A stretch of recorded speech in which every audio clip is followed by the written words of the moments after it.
Hello and welcome to Flippin' Through the Internet's #1 Mad Magazine news, review, and interview channel. And today we're flipping live all by myself, a solo show.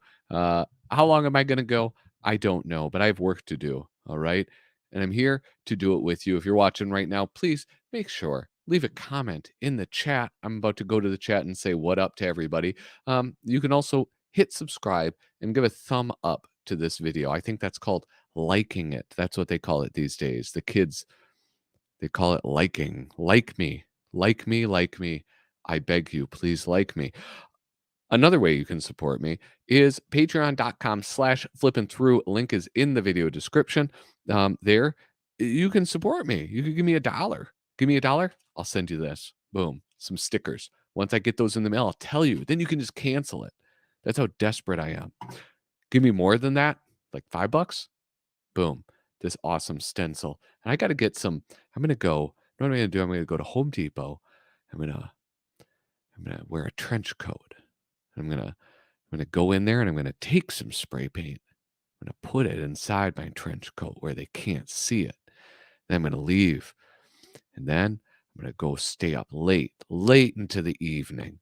And I'm gonna go wander around town with my can of spray paint that I pilfered from Home Depot, and I'm gonna put this up on things, on banks and churches and small businesses and Planned Parenthood, and I'm gonna leave my mark, the mark of Alfred E. Newman. That's what I'm gonna do. And that's what you can do if you support me on patreon.com/flippin through. Hey, let's go to the chat. Harvey Esquire's here. Nice to see you, Harv. Clown Nookie, always a pleasure, Mr. Clown. Mr. Nookie. You guys, if you can't tell, I got like a hoarse throat. I thought I was getting over this cold, and now the throat is happening. So hopefully this is bearable. Hopefully my voice isn't too, nasally. Aaron, what up? Aaron Graham Cracker. That's a new face. Hello, welcome. Great to see you. This guy's a Zoomer because of the tiki. That's why. I don't know. I don't get it. Patty McPat. How are you? I'm doing good, man. I'm doing really good. Bernardo. You can follow Bernardo on Instagram. What's up, dude? Nice to see you. I follow him. And who else? Oh, look at Little Cozy Nostril. Who is this knob? Look at, I brought back the classic. You guys haven't seen me in so long wearing this cap. It was I lost it. I misplaced it. It was underneath a shelf in my bedroom, but I've got it back. And you guys can look at it. It's this hat. It's the hat that is in the most amount of caricatures of me. That is what this hat is. No, dude, this is a man's hat, and I'm shocked that you don't recognize that. Look at this is a classic bucket hat. Fishermen wear this. EPMD, Eric and Parrish making Dallas. They wear bucket hats. LL Cool J wore bucket hats. This is a man's hat. So watch it, buddy. I also got this little can of cola to give me a little boost, a little caffeine boost. Coke Zero. I'm trying to watch my figure, you guys. Anyway, you're probably wondering what I am up to today. Oh, wait. My goodness, I forgot to thank those people who do support me on Patreon. Those people who support me on Patreon: Misimo, David Strickler, Megan McInerney, Shane Buckley, Bobby Weigel, Cam Hayden, Rob Wilson, Rod Mead Sperry, Andrew Goldfarb, Casey Ori, and Little Cozy Nostril. Thank you guys so much for the support, and I hope I can keep on earning it. My gravy was a man. I read the new issue of Mad. Is there one out that I haven't gotten yet? Did I goof? Did I fudge it all up? You're well. Wait, what? That's not what I meant to click on. There we go. Okay, so I think I told you guys about what I'm working on, this video. I've written up like a script, doing a whole video essay. It's going to be very French Nouveau. That's not true at all. That's not even like an appropriate term to use for the project that I'm working on. But anyway, it's like a little video essay, I guess, about Wally Wood, and um, I've written a lot of it. I've done a lot of research about him as a person, him in his life, um, and picked out some things from the Mad comic that I want to look at and talk about. But there's a lot of stuff, like 10 years approximately of stuff that he did for the magazine that that I should look through and talk about. Um, there have been some questions about like what is the breadth of his life that I'm going to be talking about. It's it's going to be limited to like up to Mad basically. And then if it's good, like if I turn out a product that is good and that people enjoy, then I figure, boom, I can make a second part eventually. So that's sort of my plan as things are right now. Oh, Shane Buckley, what up, dude? Sorry I'm late. Well, your tardiness was noted. Okay. Thank you. Thank you for being honest. What is this? One issue has a cover of Alfred shredding issues of Mad and another of him with Elon Musk. What? Is there a new Mad? Is there a new Mad issue out? New Mad magazine? How do I even find that? I have to like go to previews or something. Um, oh, Midtown Comics? No. Oh, wait, yeah. Number 30. Yeah, it's like a here, let me pull that up. I think I've seen this. I've seen this cover probably on whatchamacallit. We'll add that to stream. I know this is like so tiny, but there it is. Mad takes apart technology. This is like a classic Mad font, right? It's a classic font generally, but yeah, that's a classic Mad font. And then yeah, there's SpaceX. Look at he's a cyborg. That's kind of cute though. This is almost like a real Mad magazine cover, right? That's what it looks like to me. Newman's robotic, what is that? Repair service? I don't know. And then oh yeah, there is the best of the worst. Yeah, which is like it is what it is. Anyway, listen, here I got to hide this. So this is what I got up. You guys are just going to hang out with me while I do research and I talk about it. But this is what you could do to help me. If you guys have some Wally Wood Mad magazine, not the comic, mind you. I don't care about the comic right now. I think I've got everything I need. I need if you have Wallace Wood artwork from Mad magazine, like the particular gags or issues or things that were in the magazine, let me know. Leave them in the chat. Tell me, like, there was that one about generations. Like, it wasn't like the generation gap, but there's a fair amount of things. So I don't know. Maybe I'll look up that first. Demir, what's up? What's your favorite Wallace Wood appearance in Mad Magazine? Oh, here I'll put this out too. Boop. I'm on the Mad cover site.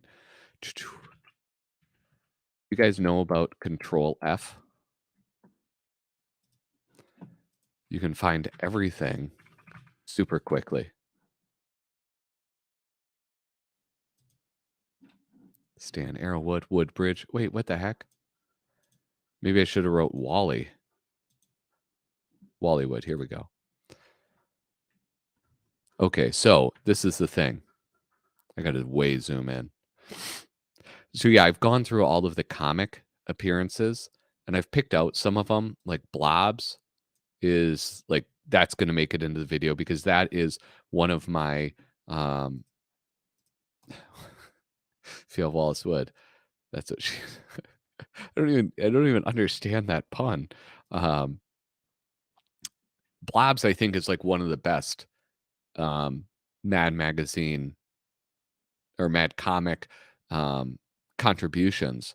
Like, I don't know, what's that, like, Noah Van Sciver, he always brings up the one, bringing up Baby, where it's like, it's him and Krigstein, not him and Krigstein, it's, somebody else and Bernard Krigstein showing, like, the cartoon version and the realistic version where the dude's all bloody. He loves that one. That's how I feel about Blobs. I absolutely love Blobs. Um, I love the story, I love the illustrations, I love those, um, giant-headed freaks on wheelchairs. Um, okay, look at this. Mad Comic Opera? Okay, I'll look that up.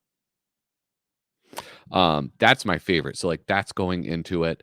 I'm gonna talk about, like, some of the comic, appearance or, like, send-ups, like Super Duper Man, Bat Boy and Ruben, um, and 3 Dimensions. I'm doing that one. Um, maybe Flesh Garden. I don't know. I can't, I wanna keep this, under 30 minutes. That's kind of my goal, but we'll see. We'll see. Um, but I'm gonna do the old Control F. Hold on. No, I thought I heard a child. I do hear a child, but it's not my child, so I don't care. Um,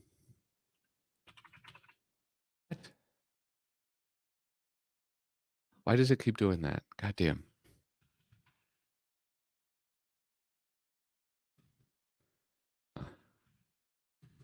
What was the one that he did about, like, beatniks raising babies? Um, here we go. Cultural look at the comic opera, issue 31. Boom. Oh, this is one that I'm gonna talk about. This is, like, his last appearance. It's his final appearance in Mad Magazine. Um, I didn't actually mean to have that. So, we'll go to this. Read comic online. I'll tell you what. Um, is it like a kind of a legal gray area? Not for me. I think probably for the people hosting the site, but I have no I have no problem reading this online. It's not readily available. So it's sort of like oh, look at that. Jack Davis. Holy smokes. Um somebody did give me this idea. I think somebody gave me the idea of kind of on accident doing a video about all of the suicide subscription issues or like ads. All right, here I got to find out where this thing is now. I mean, this is such a cool thing. Like they have like really good scans of it. It's pretty unbelievable. Here's fucking more skin diving. Jeez Louise. You should avoid that site on stream. Porn ads. Oh no, no, no. Not me. I have I have ad blockers coming out my butthole, dude. And I use the Brave browser on top of that. So I get no ads. I get 0 ads on my PC. Um, but thank you for looking out for me. Um, but look at this. Skin diving is just like you would think that the only thing people did in the 1960s was skin diving. Like there was nothing else happening, just skin diving. Where the hell is this thing?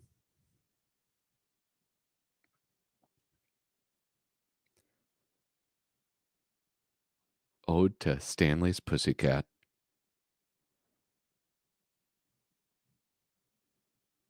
Mad greeting cards. Look at these. Bob Clark. Look at him. Look at him go. All right, I got it. Oh, Basil Wolverton.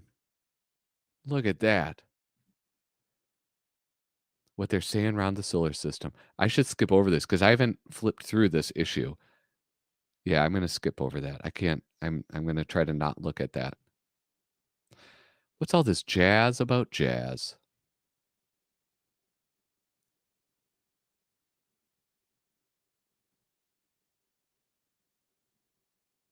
Is this Wallace Wood too? Future TV ads. Oh, look at early Don Martin. Look at that. That's really cool.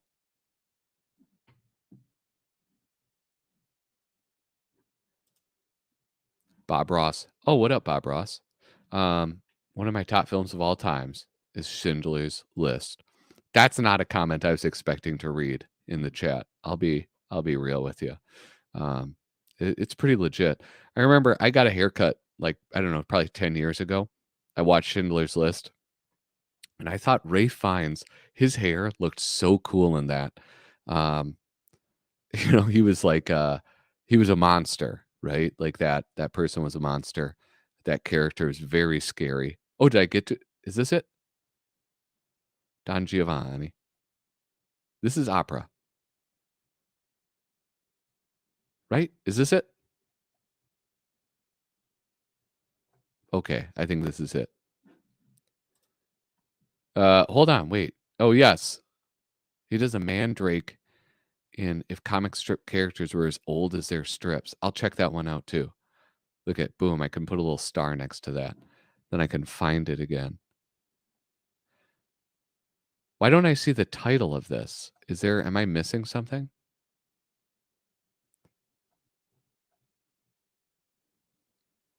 Pictures by Wallace Wood. There we go. Confirmation. That's not it, but this is Wallace Wood. This is kind of cool because like there's a few instances of this. I know you just told me that this isn't it. Boy, is this comic opera. Are you sure, dude? This really seems like this is it. Um, there's a few instances of this in Mad Magazine after they flip to a magazine where you get this kind of like his original EC style um, comes through, and he's able to like utilize that. Um, okay, I'll check again. I'll check again. But you get to see that like really cool style that he had. Um, Mixed in with some, like, real cartoony stuff, but there wasn't a lot of room for that in the comics. Boom. Look at that. Alright, I'm gonna go back to that then. Where's the Mad cover site? A cultural look at comic opera. Oh, Mad Comic Opera, number 56. Okay, let's look at that.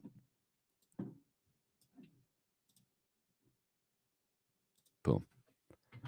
Comic Opera, number 56. Whoa, look at this cover. Sometimes these covers surprise me because, like, I don't own them, and, so I never get to see them. 5440 or Fight for Alfred, take your pick. We need a new man. We need Newman. Alfred D. Newman for president. Tippecanoe and Newman too. And look at all these presidents. Presidents and presidential hopefuls, right? 56 or no, 1960. Yeah. So poor Nixon wasn't president yet.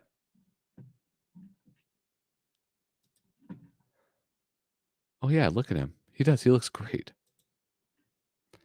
Jump to the page. I can't jump to the page because I don't know what page it is.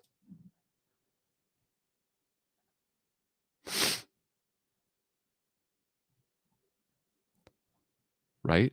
Wouldn't I need to know? Presumably.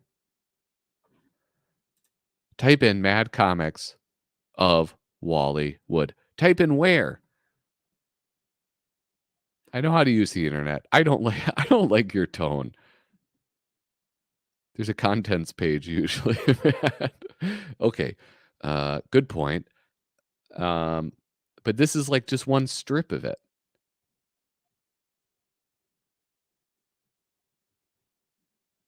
What's this? How puberty works? Oh, how publicity works. Do. The garbage explode. Look at more Bob Clark. Bob Clark rules.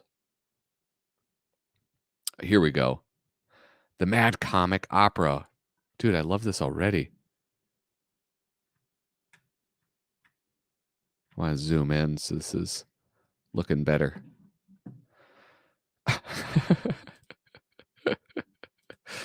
Do my thing first. I don't need a search engine. Look at I found it.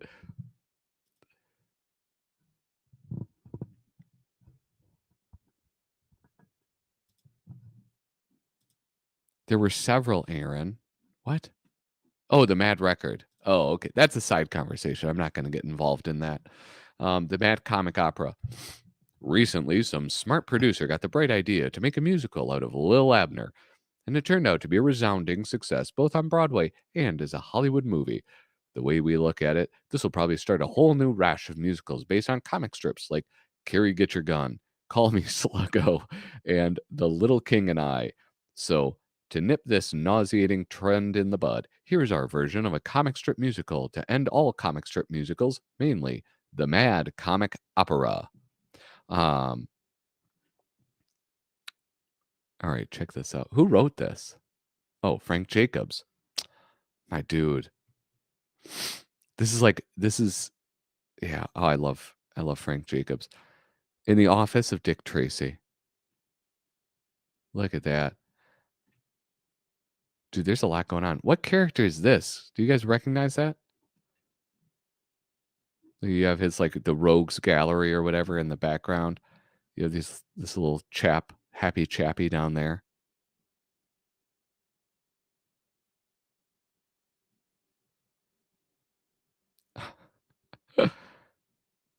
Oh man. No, this is super cool. This is kind of what I was talking about before, but like it turned up to 11 where you get this like cool action stuff and like look at this. Look at this pose. How often do you get that in Mad Magazine? A strapping young man like that. And what a cool shot there.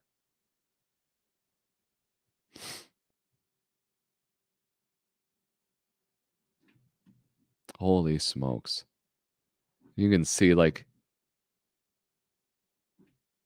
I don't know. I'm kind of ignorant. I don't like oh, there's his like little monkey friend.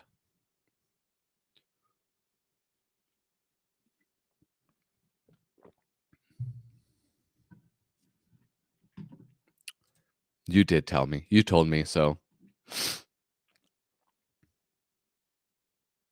Dude, in the next uh episode of Flipping Through, I sing. I sing a Frank Jacobs song. Oh, look it. There's Mandrake right there. We spotted him. This is tremendous. I love this. I'm not even reading any of it. Leaping lizards. I don't like the way you've been talking, Rex Morgan, MD. What do you want with me anyhow? It's your eyes, Annie. I've never seen anything like them before. I must have you forever. It just keeps blasting in through windows. Oh, whoa! Look at this. Who is that? Bumstead? No, Dagwood. Yeah, Dagwood Bumstead, right? Look at him. Look, he's getting a bullet right through the head from Dick Tracy. Dude, I love this though. This is really bizarre. It's kind of surreal seeing like his head on this body. Shoot me, Tracy, and you shoot your girlfriend. If only, if only I could aim straight. Ha, missed me, Tracy. Now I'm getting out of here, and I'm taking Annie with me. Sorry I nicked you, Dagwood. It's my lousy aim. I'd say you've got about 5 minutes left. That's okay. My life's been nothing but misery anyhow.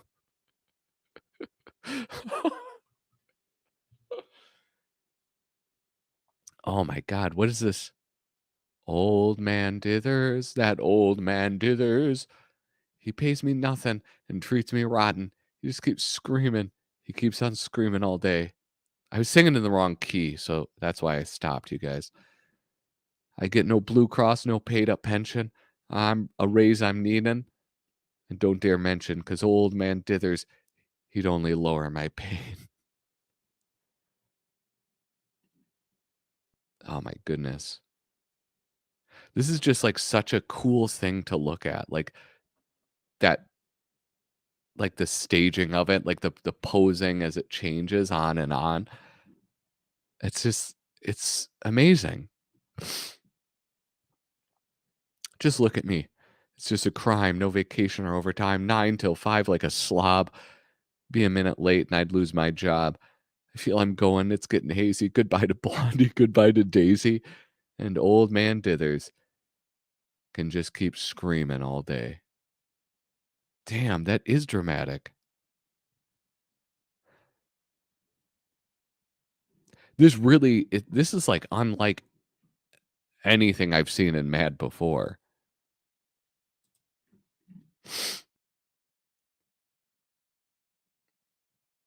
This is tremendous.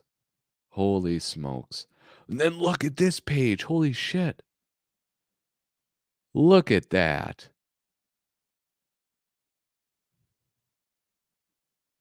Dude, this is like some classic Wally Wood, right? And he gets to be funny while doing it. That's like this is unbelievable.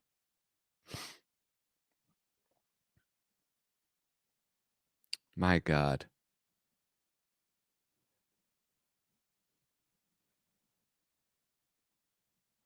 Act 2, scene 1. Holy this, like, just goes on forever. This is amazing.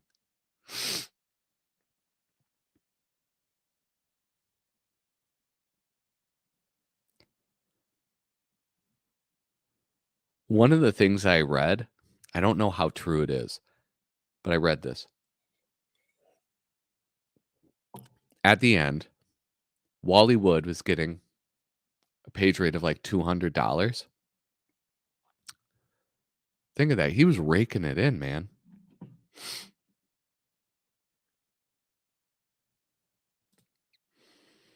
Oh, you're talking about when they first became a magazine. Yes. I would absolutely agree. Comic Opera in '56. That was pretty awesome.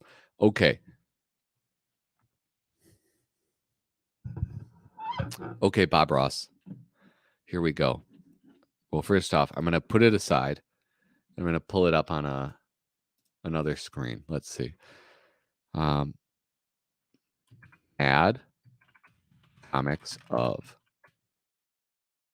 Wally Wood.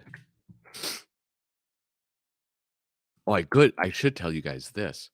Very big news. Very big news on the front of um an original interview for this video.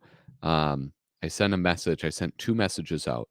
Sent one to Larry Hama and I sent one to Howard Chaykin, both of whom, aside from being veterans of the comic book industry and legends, that's what I meant to say, legends, not veterans. They are veterans, obviously, of the comic book industry. Not just that, um, but they also worked as assistants to Wally Wood. So I reached out to both of them. Both of them got back to me. Larry Hama's like, "I got a cold, I can't." Howard Chaykin, I'm talking to him on Monday. I'm going to, oh my god. I'm not going to put that on the screen, Kyle. I don't need you sabotaging me on this. Um, but anyway, so I'm gonna talk to him. I'm gonna interview him about Wally Wood and get like a primary source, right? That's what that's called. I don't think you guys understand. I'm taking this very seriously. Um, Bob Ross, my dude, I can't find this thing. You say, oops, Wally Wood blog page, Mad Comics of Wally Wood. I didn't Google it. Maybe I'll Google it. I did it in the Brave search engine. Um, Mad Comics of Wally Wood. Like Amazon, and it's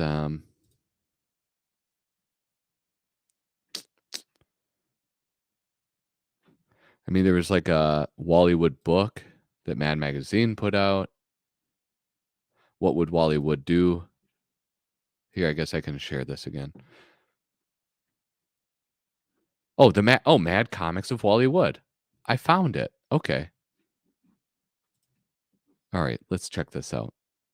I have no objection whatsoever if you want to download these images and post them elsewhere. Post them everywhere. No need to mention this blog. But if you would, do mention that they were done by Wally Wallace Wood.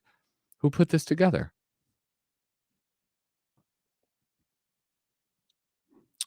Okay, so this is like very, very brief. Blobs. The Vampires. Kane Mutiny. Oh, okay. Well, this is kind of cool. Um, this is all the comic stuff. That is one problem, is that it's all the comic stuff. So what I'm looking, I have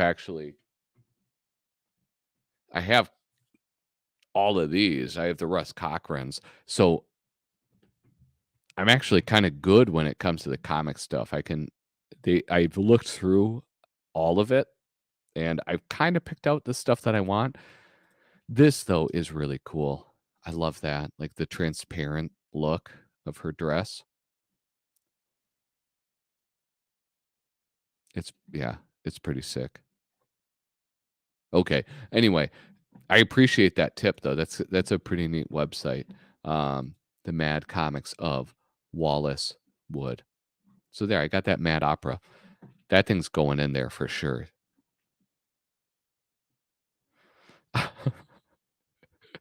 Oh my god. Um, so anyway, hey, if you're just tuning in now, I got 7 viewers. If you're tuning in right now, we're doing some research for the video essay on Wallace Wood that I'm working on. I'm trying to find some good Mad Magazine contributions that Wood made. If you have any ideas, let me know. Leave a comment in the chat. Also, make sure to give this video a thumbs up and make sure that you are subscribed. All right. Let's just see if any of this stuff sounds interesting. Um, I'm going to go back in time. Look at, if comic strip characters answered those little ads. He was very good at like aping the style of other people. I guess it's not aping it. It's something else. What issue is that? Where's my pencil? Number 35. And then this like Ernie Kovacs thing. I kind of want to check that out. Ernie Kovacs, Strangely Believe It, 37. We got 2 things we can check out.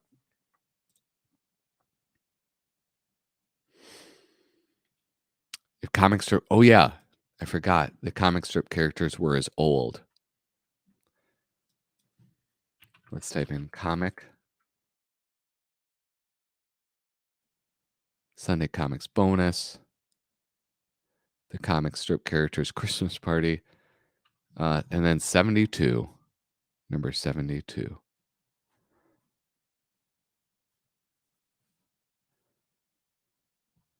Okay. Let's go. Let's do this.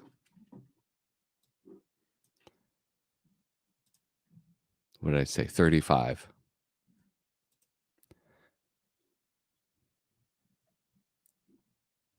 Oh my gosh, this is another one. This is like an issue, a cover I've never seen. Oh my goodness. Norman Mingo did this.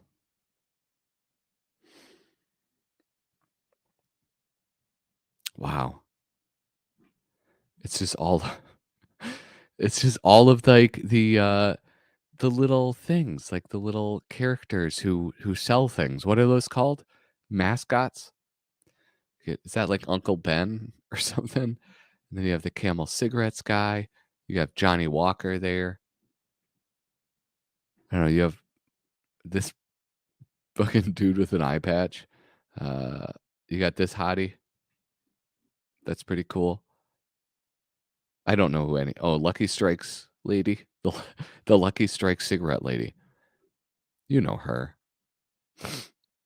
Yul Brynner used Volitas, and then he took a shower. Oh, Kyle, bad news. I think somebody already made our book, but I think we could do a better job. So that'd be cool. All right, let's see if I can find what. Backyard barbecue. Ah, comic strip characters answered those little ads. Page 6. Oh, cool. I love Bob Clark. I'm in love with Bob Clark. Oh, poo. Can I do 2 pages at once? I don't think I can. No, you can only do 1 page. Damn it.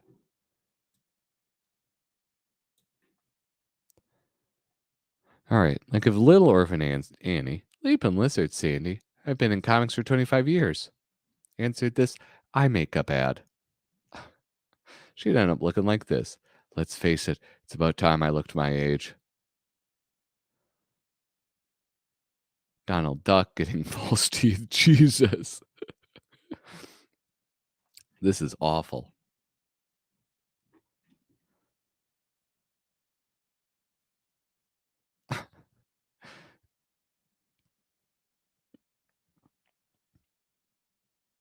Gee whiz, who can compete with Yul Brynner?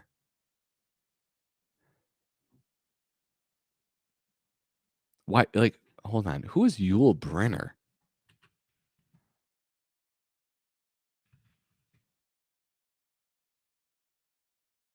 Was just some bald bitch. Oh, is that Kojak? What was his name?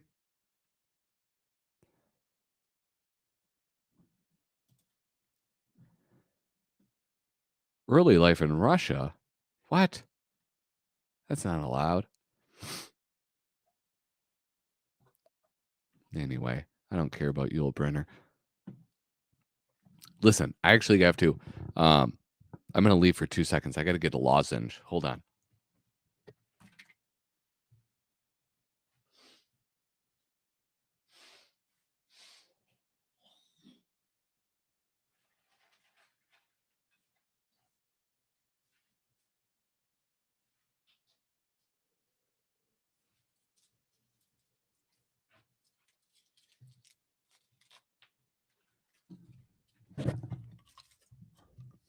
All right. Sorry. I choose that air.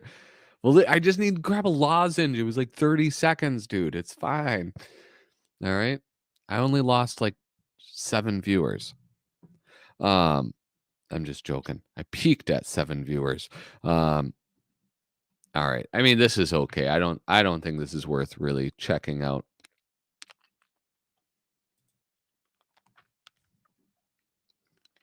The one that I want is 72. That's the one about comics being old. 10th anniversary special. I've seen this one. I think I own this one. This is showbiz. Showbiz is whatever I want it to be. Kojak. That's who I was thinking of. And that's Telly Savalas.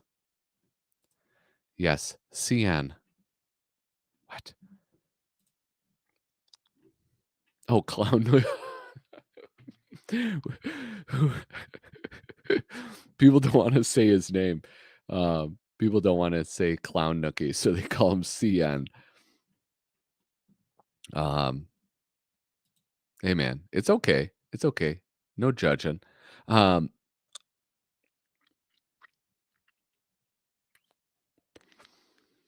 let's see. Old fisherman and his wife on the elevator. Party conversation. Do it yourself. Man keeps a charity or seamen in action.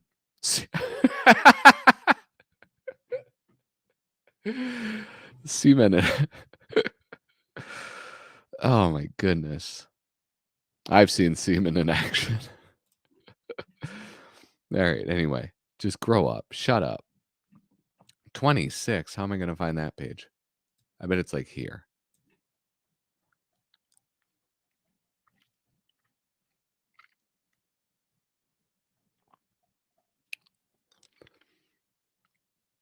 I did not expect this sore throat to like actually hurt when I started yapping so much. So that's why I had to. Oh man, that's beautiful, Jack Rickard. Hey, one of the things. Do you guys remember when it was? I don't know. It was one of like the normal episodes on um a Saturday. Hold on. I don't want to get distracted by it. It was one of those normal episodes on a Saturday, but it was a Bob Clark thing where it was about feminists. Um, I, for- I forget exactly what it was, but there was like these amazing illustrations of them like burning their bras and stuff. I tried searching for feminists on Bob Clark's page on Mad Cover Site. I couldn't find anything. Feminist, feminism. I don't know. Maybe I searched the wrong key terms, which is very possible. I hope you guys can't hear this like knocking around on my teeth. Um, so this what is this? If comic strip characters were as old as their strips, kind of stinks that it's set up like this right now. Here's Superman. It's a bird, it's a plane. No, it's a old fossil Superman. Like I got a tailwind or I wouldn't even stay up here.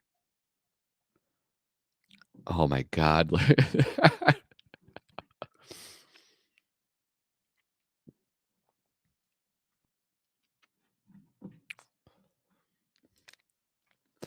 I'm trying to. That's why I always swish with cola, trying to soften them up. What? Is this true? Number 30 has new material? That can't be true, can it? That surprises me a lot. Um, oh, let's look at Popeye. These flowers is for Olive. Oh, that was a bad choice. It says these flowers is for Olive.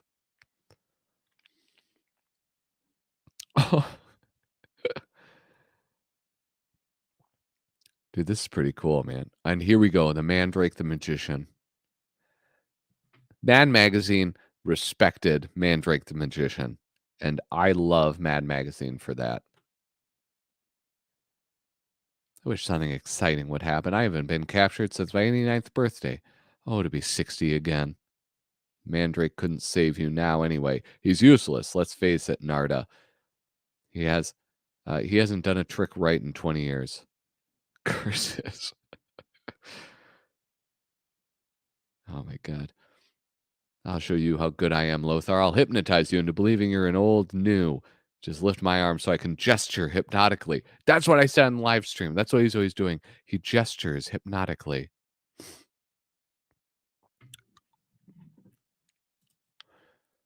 Wait, how does that fit with the theme of technology? Aren't they doing I don't even know why I have these earbuds in. Didn't they do a technology theme this time? I need to redo my subscription so I don't have to go to the comic shop for this anymore. Master, she's trying to tell us something and she looks mighty sore.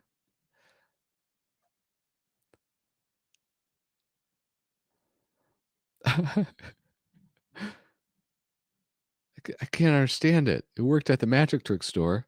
Sure, 60 years ago. Henry. I feel like I remember this one. Henry, why is it that all the comic strip characters around you get old and you stay the same little kid? You kidding me? I'm bald. I have no eyelashes. I have no teeth. I've got knobby knees.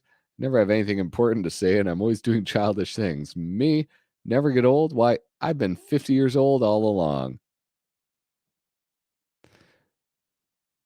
Oh, this one, I love this one. As Chief U.S. Delegate to the United Nations, I would like to report that I have, through protracted discussion and extended mediation, accomplished the following. I've solved the Vietnam crisis. I have straightened out the Berlin situation. I've come up with a mutually acceptable disarmament plan, and I've put chewing gum on all of your seats. I love these. I love the comic strips work. I mean, I guess like no wonder they kept having him do that, because he's good at it. Comic strips Christmas party, future comic land, comic strip characters behaved like ordinary people. What's the one though where it's like it's about like aging, where it's like beatniks growing old basically, or like hipsters?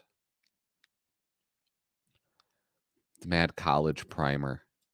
My God, how many times did they go to the well with like the primer thing?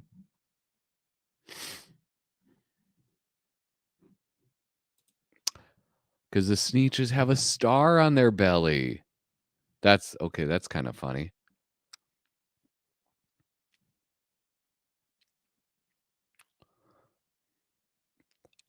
What do you do for a living, Daddy? Oh, Tomorrow's Parents. Is that the one that I was thinking of? Number 62. What? What?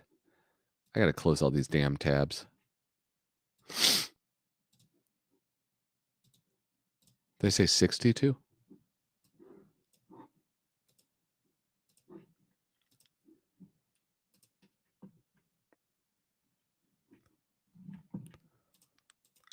No, I know. I'm saying, but in the original story, Sneetches had a star on their belly, and then so it makes sense because the blue check mark. There's like the star Sneetches and the non-star Sneetches. Look at this, Kyle Bridget. You go to a lot of shady websites. You got to get. I use the Brave browser, and they block stuff. Look at this. Here, I click this. Boom. Look at that. 18,000 trackers and ads blocked. That's pretty cool. All right. I think that's pretty cool. Okay, let me see this.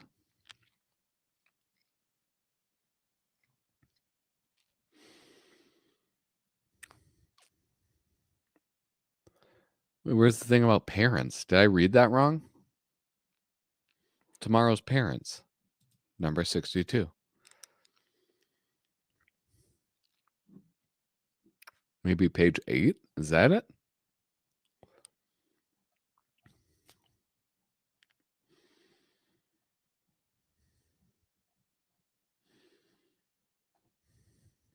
Population explosion?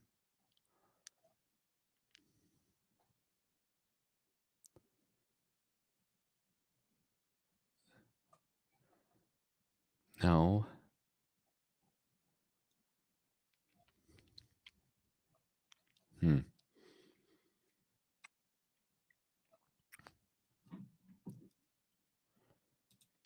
Kind of sad to get excited over one new article. Yeah, that's true. But it's better than nothing, isn't it? Maybe one new article will become 2, and 2 will become 4. That's wishful thinking. And I do think, I've said this before. Here, I'll scan and talk. I've said this before, that I think that change in ownership from AT&T to Discovery Media, like having them split, will ultimately be a good thing, because it's better to be owned by a creative company. And I know it's like Discovery, it's creative, right? But they know that the value is in producing content for people to consume. AT&T, I think, didn't understand that, considering the way they just sort of just stripped things down. Like DC Comics really suffered a lot under their what is that? Like their tenure as owners of the company. So I don't know. I think it is ultimately going to move in the right direction. Um, who did it? Who had the piece? As far as I know, they aren't accepting anything. Does anybody know who did it? Like who wrote and drew it? I'm still scanning through this, trying to find this stupid article.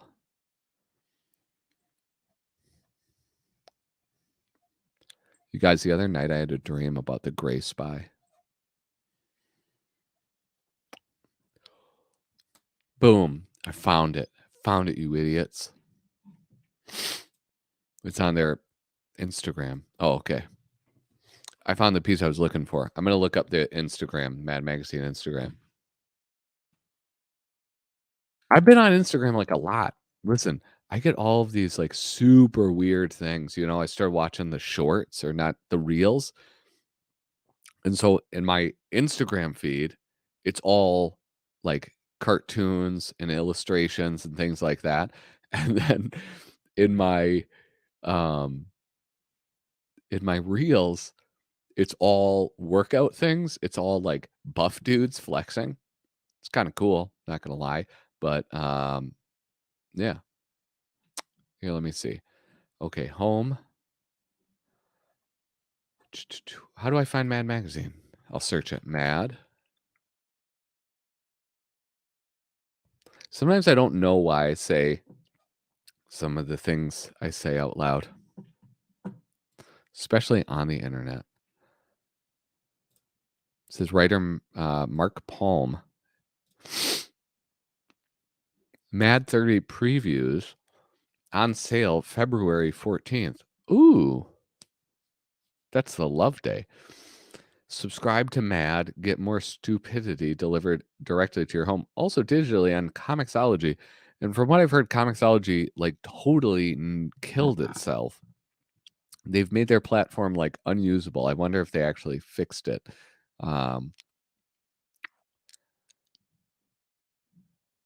Yeah, there it is.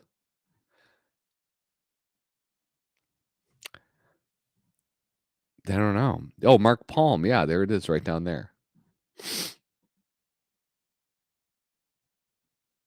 Huh. Well, yeah, I don't know. That's interesting. Here's another one. The Mad Code. Boy, I wish I could have. I really wanted to like code out the Mad Code and then print it out. The vintage computer I have is not doesn't work. Look at this guy, that James bloke. Bring back Mad Magazine with original content. I loved collecting Mad as a kid and would happily subscribe to new content now if they created it.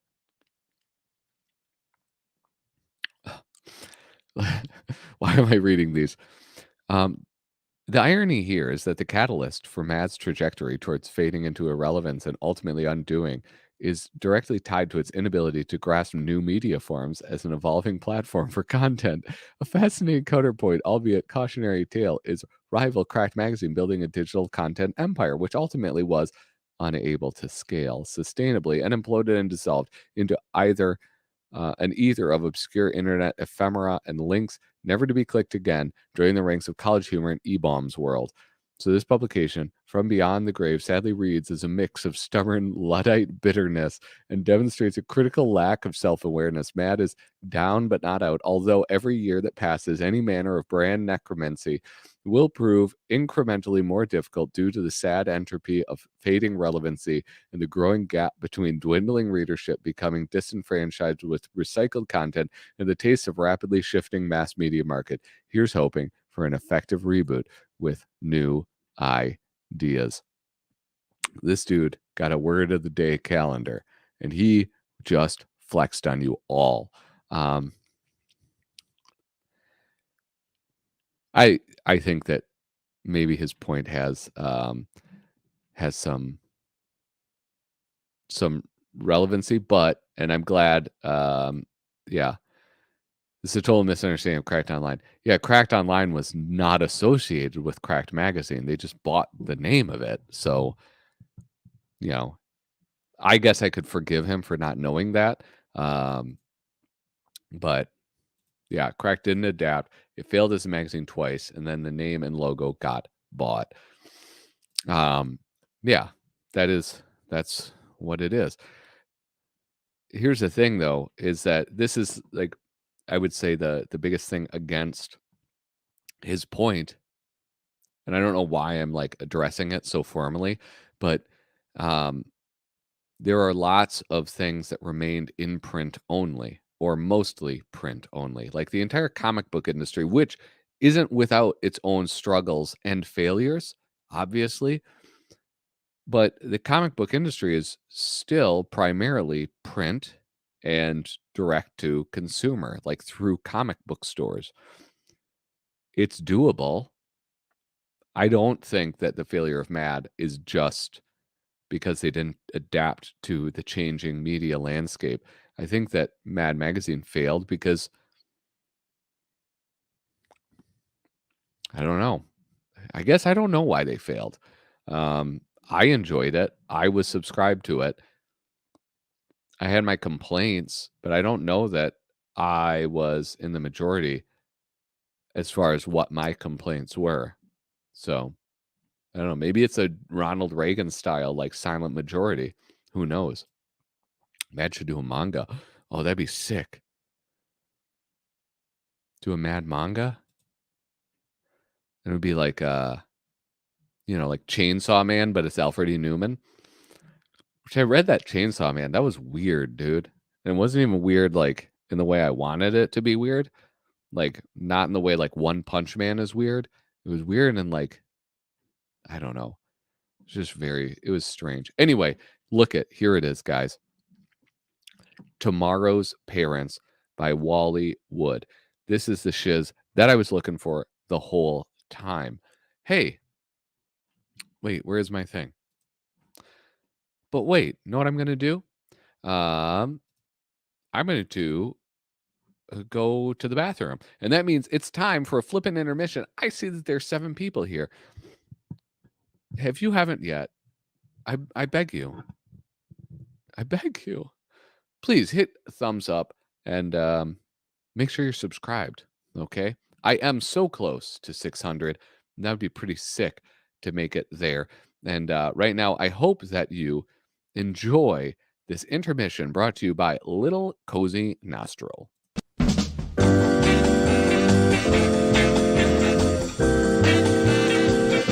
It's a gas!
welcome, starling, sweetie, honey, baby.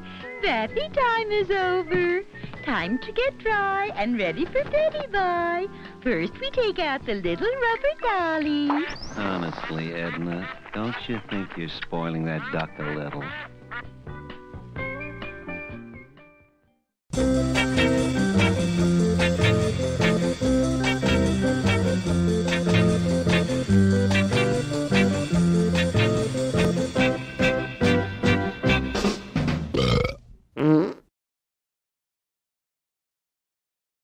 Hello and welcome back to Flippin' Live, the internet's #1 Mad Magazine news review and interview live stream.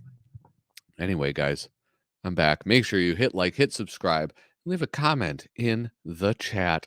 Okay, look at this. Some things have come up. I think some really good Dave Berg cosplay at every future Comic-Con will raise its visibility. Yeah, imagine if all the women who are cosplaying as Harley Quinn just switched over to like sexy Dave Berg. You don't even know you want that. All right. Shane Buckley says, or you can follow me on Instagram. I'm posting a bunch of my collectibles, having a ball, showing it off. Yeah, listen, this is what I worry about. You have a lot of stuff. I know that. But where you're going to run out, this is what you should do. One post a day. One post a day, and then you get more visibility on each individual post. I think that's the way to go. I know you didn't ask for that advice, but I'm giving it anyway. My 3-year-old loves this song. Oh, the one at the beginning of the intermission? Guys, I did a big count this week after buying my friend's collection. I got 299 issues now. Ooh, should I bring out my spreadsheet? My spreadsheet, that kills live streams, but I love my spreadsheet. That's awesome, dude. You're getting there. You're halfway. And 180 paperbacks. That's pretty awesome. The paperbacks are so much fun. Like, I think I've been collecting those since high school. Just like not in a very smart way, just sort of like picking up whenever I saw them. So I had like doubles and triples of a lot of stuff. But it's so cool. Those paperbacks are just so much fun to look through and read through. And now it's like, my kid loves them. And it's not like they're valuable. So I have no problem with her reading them. It's pretty good. Started collecting them during the pandemic. I had half of that 2 years ago. See? Some people turn to alcohol. You turn to Mad Magazine. I still have lots of catching up to do with the 90s. The 90s were the golden age of Mad Magazine, dude. I'm telling you, it was the best. How about Sexy Bill Gaines? I would dig it, man. You get the long hair and then you paint it so it's like salt and pepper. And then almost like you get a big beard and then you do like a Slave Leia type thing, but with a short sleeve button up shirt. And yeah, that'd be sick, dude. Let's see. What's your Insta, Shane? I don't know if he can post it. I think they might crack down on like people posting links. I'll post it though. They can't stop me from doing it. Boop. There you go. There's a link. There. Give Shane a follow. All right. I loved when the paperbacks arrived in the mail. I enclosed $1.25 for each. Minimum order 3 books. I never received them in the mail. I bought one of the cracked paperbacks from the 60s at a gas station when I was 7 or 8. It was mostly Iron Curtain jokes. Yeah. I can do it too, but I won't because it's excessive.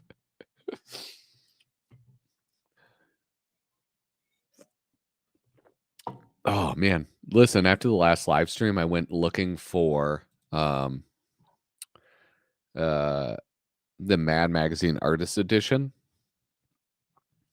I'm not finding it. People aren't even selling it anymore. Um, hold on. Issue number 62, Tomorrow's Parents. I'm about to show you this. I spelled tomorrow wrong. Whatever. You guys got to see this. I'm pretty sure most of you watching have seen this. Much has been written about the teenager of today, but in every article we've seen, one important fact has been overlooked or ignored, namely that the teenager of today is the parent of tomorrow. Yes, frightening as it may seem, we cannot escape the fact that the rebellious adolescent of the present will someday become the mother symbol and father image for the rebellious adolescent of the future. So, with this horrible thought in mind, Mad presents an article which sneaks a peek into the future for a glimpse of what it will be like when today's teenagers become tomorrow's parents. I wonder if any of this in any way came true. Who would want to ship it? What? Ship what? What are you talking about? Oh, I thought you were talking about you didn't want to post Shane Buckley's Instagram. Here we go. You've all seen this, right? This beautiful image of the two teenagers dressed all button up and their parents as these old hipster beatniks. Here's a picture of them being young. I love this. What's cool about this is like, I think like this image right here was all done in that craft tint. It's like one exposure, then the 2-line exposure, and then like some India ink or something for the shadows. Super cool, man. But yeah, I always wondered if like, not always, after reading this, because aren't Zoomers supposed to be like super liberal people or super conservative, or like just slightly less liberal, right? Isn't that what they say about the Zoomers?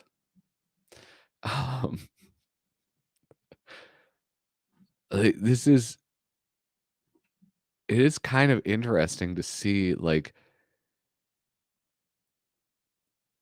even if you cover up their faces, right? Like, you can almost tell, like, this guy, right? He has like an old person body. It's not just like a young person's body with an old face on it. There's something about it that, like, even their bodies seem old. Maybe it's like this guy and his posture. Um, like, it's a chick, man. Like, quiet. Here are two typical parents of 1975, Fred and Ginger, named after their own parents' idols, Fred Astaire and Ginger Rogers. Typical, proudly posing behind their two children, 5-year-old Tuesday Sandra typical and 6-year-old Kingston Trio typical. When Tuesday and Kingston reach their teens, they've got all the things Fred and Ginger's parents refused to give them: their own rooms, their own phones, monogrammed bongos, subscriptions to Mad, and a fifth-rate education. More Elvis. Yet despite these advantages, Fred and Ginger sense that their children are not turning out right.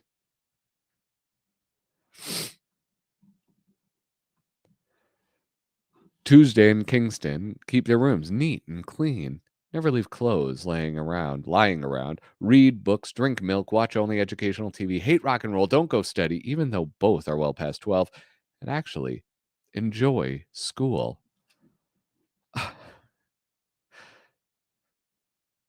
It's just the irony of it, right? Like, yeah, that's what it is, right? Irony, is that what humor is? I don't know what the Hays Code is. Stop saying stuff that makes me feel stupid. Bless our pod? What do you see? No, bless our pad. Bless our pad. That's what it is. Because that's what the hep cats call it. They call it a pad. Didn't you know? Like, I'll clue you in on the bit in your own lingo, cats, so you'll dig. Your kids are rebelling. Like, they're doing the opposite of what you'd like them to do. just to put you down. Is their way of being cool. But don't let it drag you, man. Like, it's only a phase. You hip? Temporarily relieved, Fred and Ginger resume their normal lives, hoping for the day when their children's rebellious phase will pass. But one day, that hope is shattered. Father, I've decided to become a doctor, and I've decided to become a physicist. But you won't have to support us. We've both won full academic scholarships. Doctor? To think that I should, like, live to hear that kind of gas in my own pad. Go wash out your mouths. And then here you have it. This is like the cutest scene. Like, the whole thing about it is just wonderful. Like, so you have this cool, like, modern house, mid-century modern, right?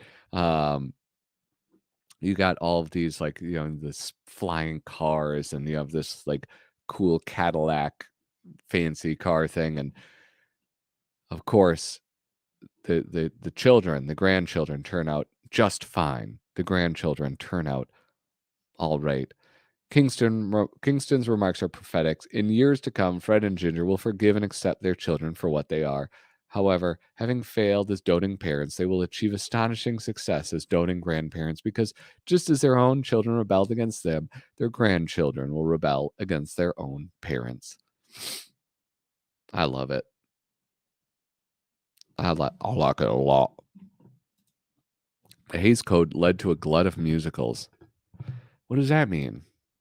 I gotta Google this?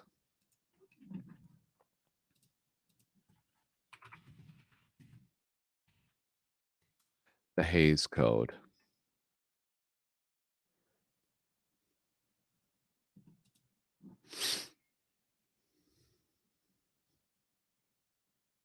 Oh, self-censorship. Listen, here's the thing. I've been listening to some podcasts lately, and they're always dragging down on McCarthyism. It worked. He did find the communists in Hollywood.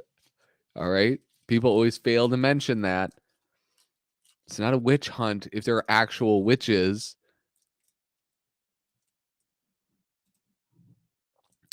Is that like, but so is that, did it become like the MPAA?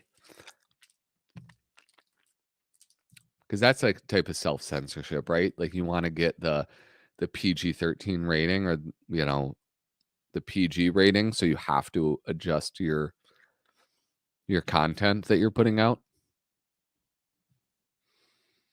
Is that it? Do I understand it closely enough? You guys, I feel good right now because I've got at least 3 things that I could include in this, along with his final appearance. So that's like a 4th thing in the magazine era. Do you guys have any other things? Like, if you're just tuning in, I'm looking up, trying to find like cool stuff that Wallywood did for Mad Magazine, not comic. Magazine dot comic. Okay. What does he say? No, it disappeared in the 70s when filmmakers started flagrantly ignoring it. Okay.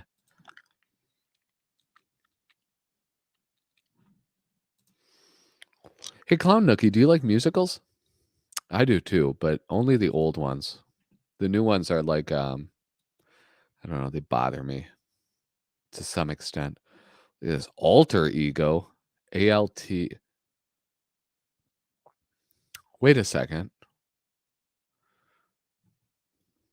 I sort of like, I must have like done something with my eyes, because he goes from 64, does nothing, and then appears in 1971. What the hell is that?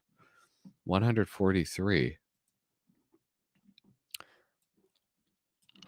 I wonder if I just ignored it because, like, everybody says that he stopped in 1964.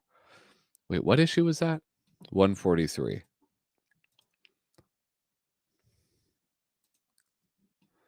hell was that called? Alter Ego. Speaking of musicals, only the classics, my man. There's a Rickard. All right. Alter Ego. Hawks and Doves. Love that. Alter Ego, page 29. That's like probably midway through.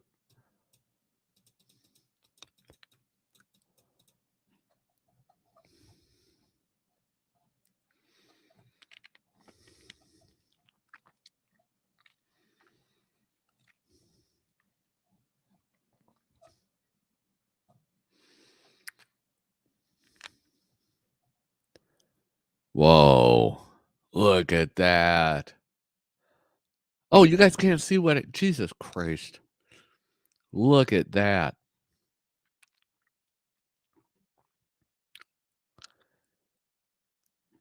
That's Bob Clark, baby.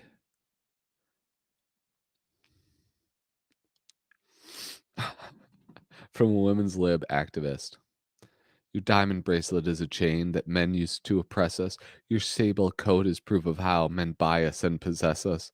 Your $50,000 home is just a man-made grave. Let's hope today you realize you're nothing but a slave.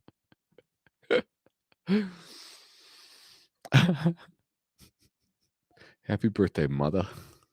Oh my God. Here we go. Alter Ego. Now, you say it may have been from the Evergreen file. I mean, I guess that would kind of make sense, right?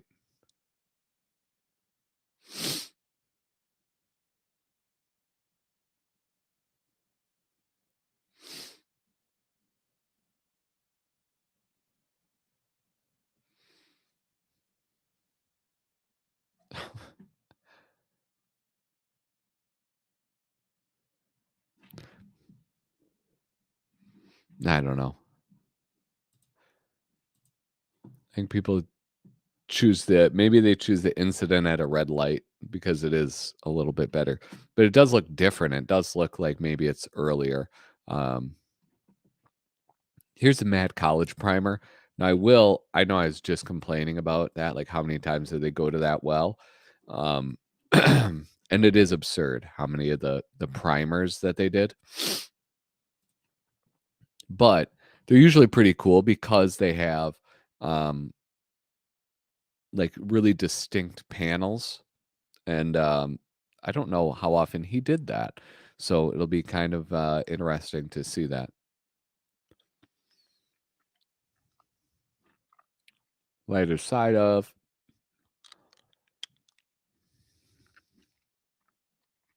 Ooh, Gray Spy. 41.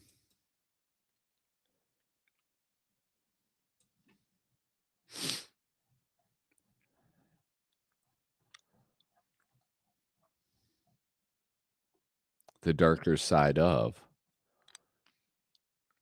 Telstar. Oh, man.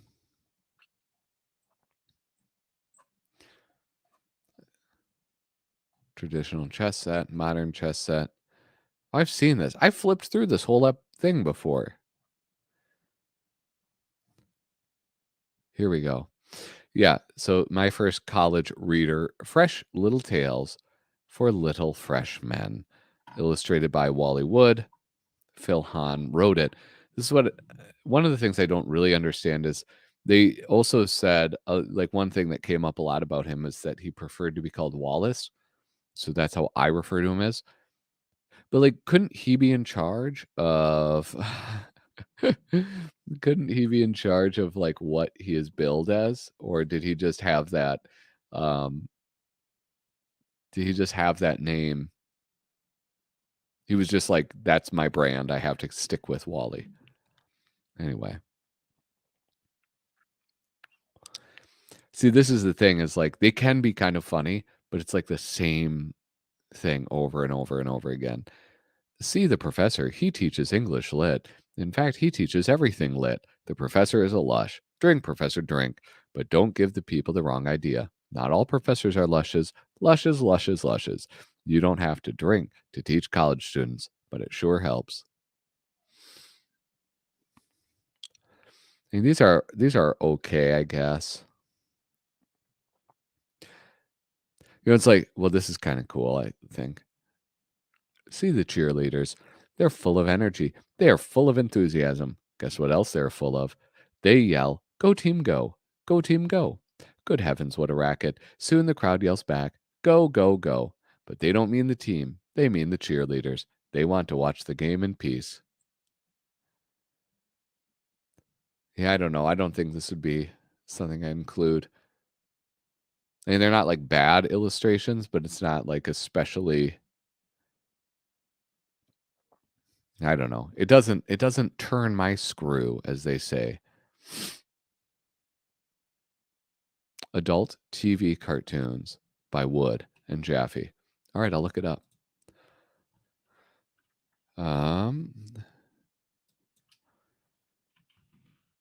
Adult. Number 63. I'm gonna have to give Kyle credit now on this video. Research, Kyle Bridget. Adult TV cartoons, page 15. That's not very far.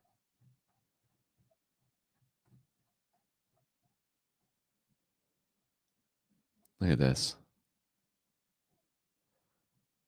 Who did those? Mort Drucker. That's pretty cool.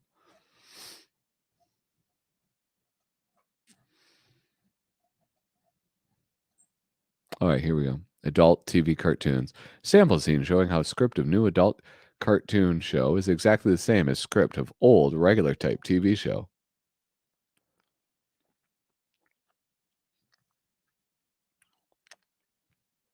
Wait a second. What's the... Okay. The Flintstoners. New adult cartoon show. Was the Flintstone... I don't understand. I don't really get this. Maybe I should read the instructions. The latest rage in TV, it seems, is the adult cartoon show. It started when TV pollsters discovered that millions of mommies and daddies were enjoying a kiddie cartoon show called Huckleberry Hound. Quick to spot a trend and the chance for a fast buck, TV producers are currently scrambling to turn out cartoon shows specifically designed for grown-ups. The first of many more of these shows to come is called The Flintstoners. And if this show is indicative of a trend, all we can say is, well, the look may be new. The sound has an old familiar ring. Namely, the scripts of the Flintstoners are exactly like all the other scripts we've been seeing around the channels for years. The only thing that's changed, it appears, is that more and more TV characters are going to be out of work due to adult TV cartoons. I didn't really realize that that was a thing. I just told our no good landlord that if he didn't give us a new stove, I'd sick the Board of Health on him. Hasty, hasty, Freddy boy. That'll only give him a good legal excuse to raise your rent. Where you want the stove, bud? Take it back where it came from, Buster, and tell the crumb who sent it that I'm wise to his cheap tricks. Fred, look at this letter I just got out of the mailbox. We want a new stove in your office pool. Barney, if you live, I'll kill you.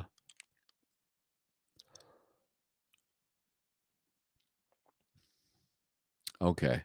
Now,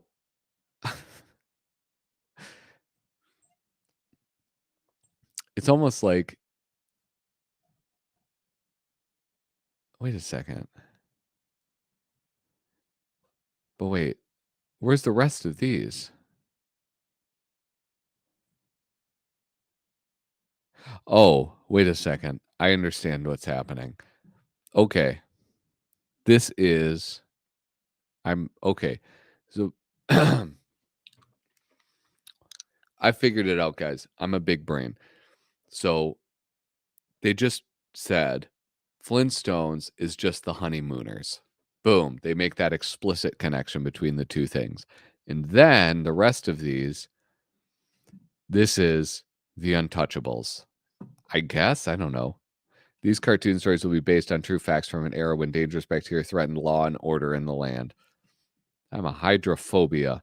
My friends call me Mad Dog for short. You guys, the torpedoes I sent for. All right, so this is a gangster thing.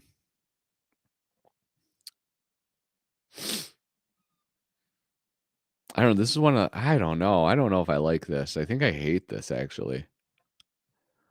Probably because all the words. Yes. I slowly put that together. I mean, it is pretty cool, like that cartoony style.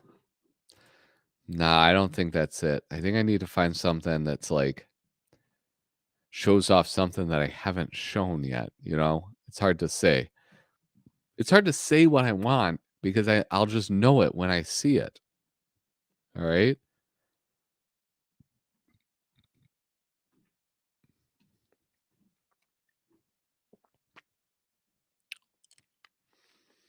The Parent from ages 21 to 60, political alphabet book.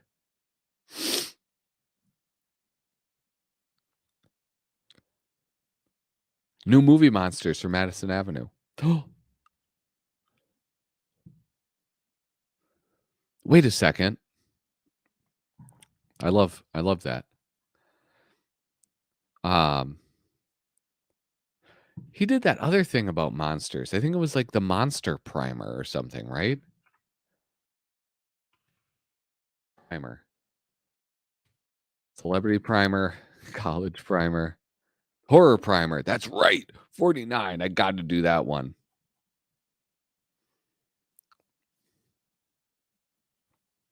That one for sure. That one. If you guys haven't seen it, when did I flip through it? It may have been on a Saturday episode, I think. That one is awesome, dude. I'll bring that one up next. I want to see the one in issue number 53 though.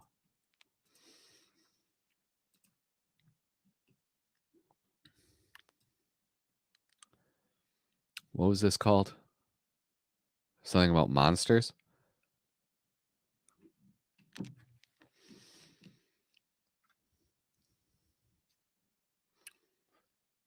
Did I read it wrong?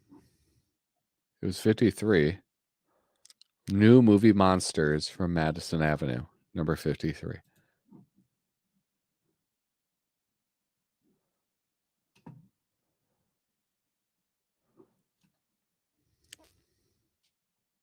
Oh, movie monsters, number 12.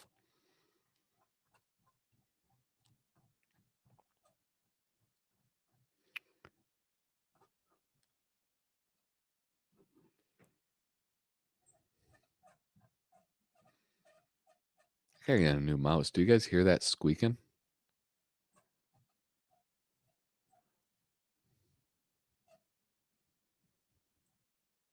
Whoa! Look at that lettering. That's so cool. Holy smokes. Look at this. There's like Frankenstein all stitched up. There's like a squid arm there. Oh, that's so cool. Wow.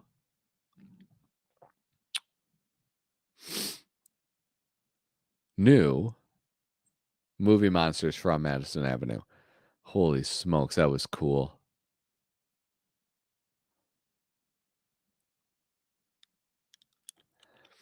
So that's it.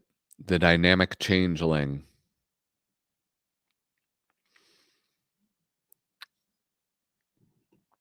The Clutching Thread. Tread. I can't read. The Incredible Living Bra. These are kind of fun.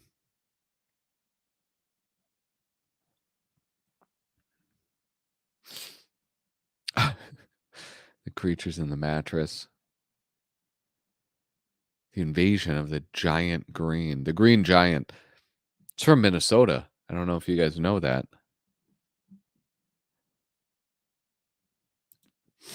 Well, yeah, the Trump stuff.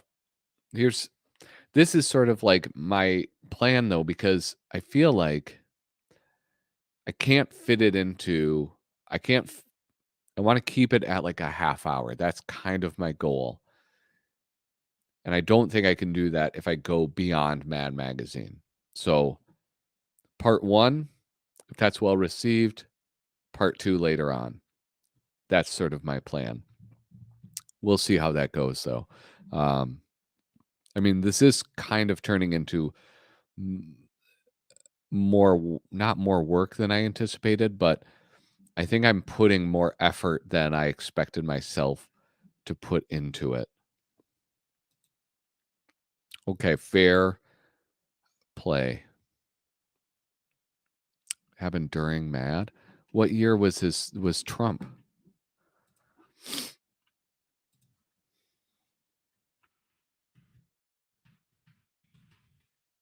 Trump magazine.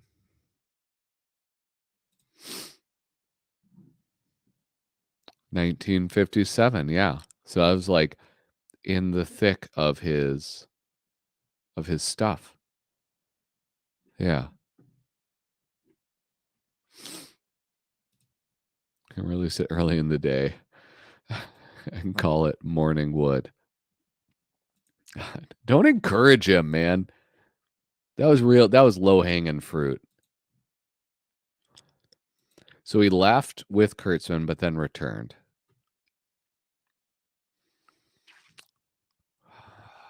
I don't know. It's hard because, like, okay. Yeah. And it's in Trump that he does that Disney thing where he painted the cells.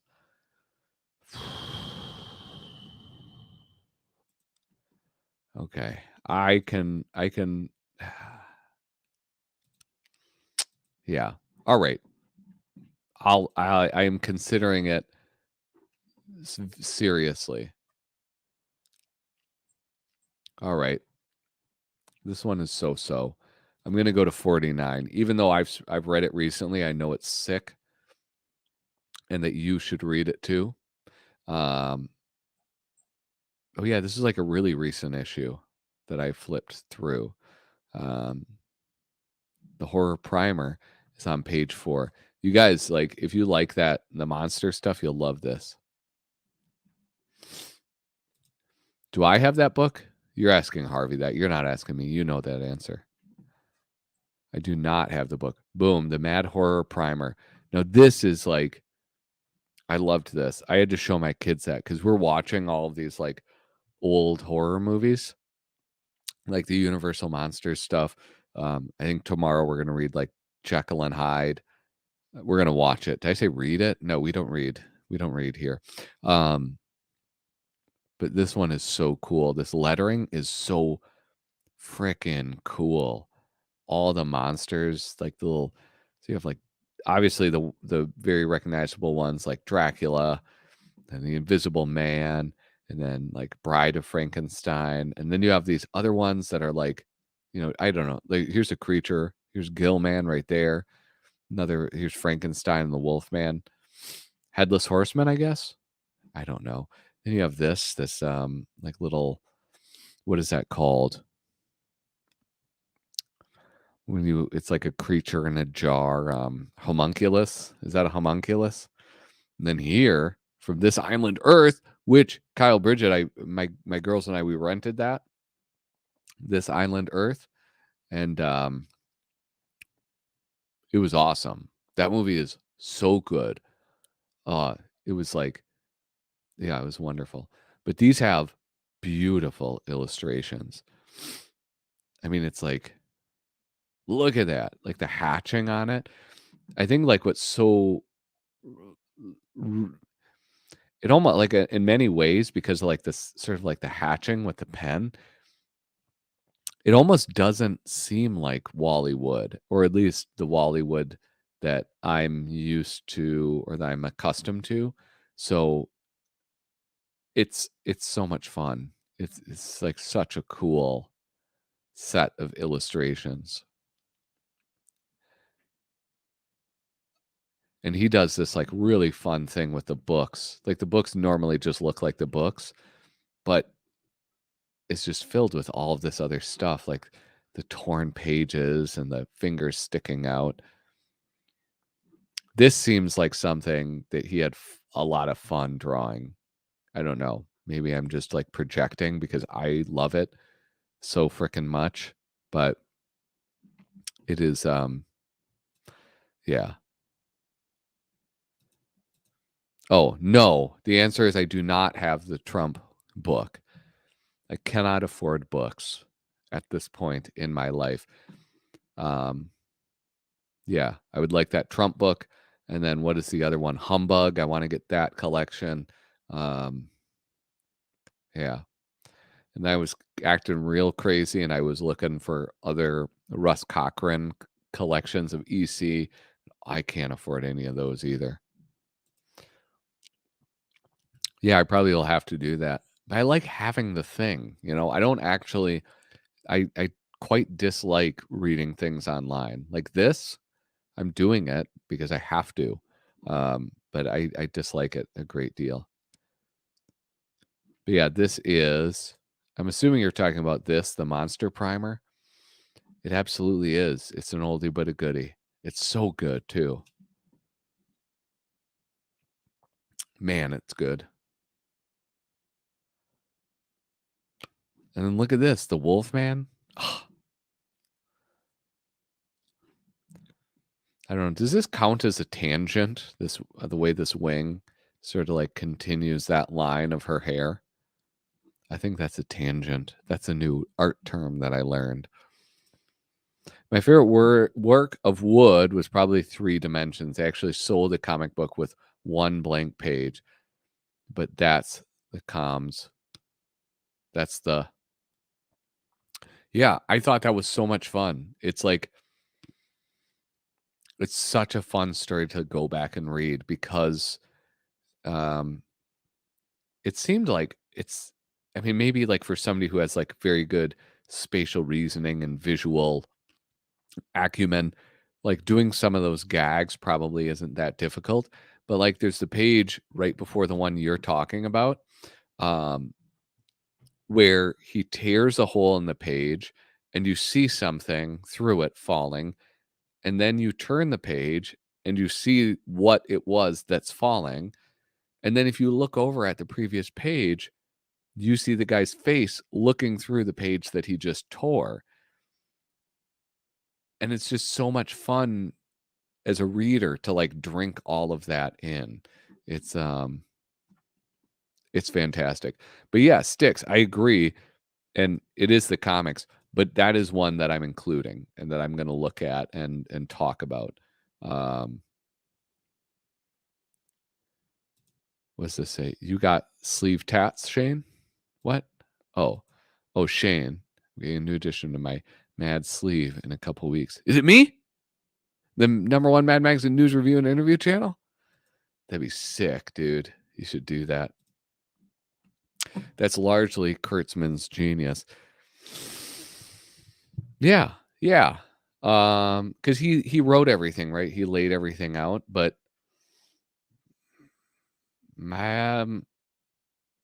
it's also like, because that's one. Okay, so that's one of the things that I talk about is that like with Wood, he didn't have a cartoony style. His cartoony style was like adopted through Kurtzman's tutelage, right? And Kurtzman was like a prick, apparently, in Wood's eyes. At least he was like a harsh critic. And so you have that dynamic. And you have him learning, but like Wood was an exceptionally good storyteller visually. So I wonder what that looked like as the layouts and like how much of it was Kurtzman, how much of it was Wood. But also, I feel like just doing that, even if you're working off somebody else's layouts, is still an achievement. I don't know. You would be able to answer that better than me. What the heck? I didn't. Jesus.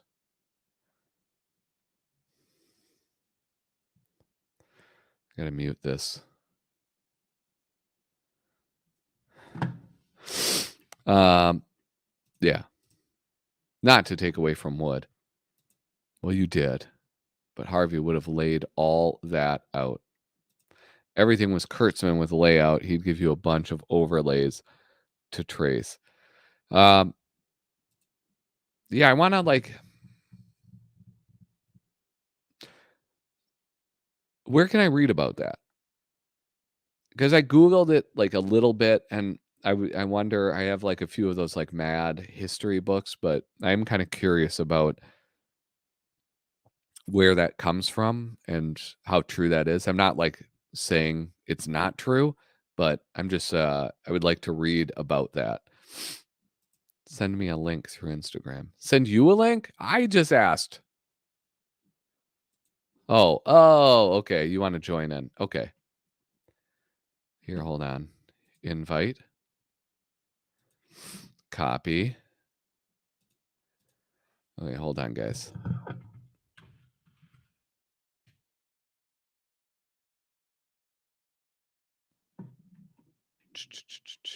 Messages. Whoop, wrong one. All right, send. Now I got to put my earbuds in.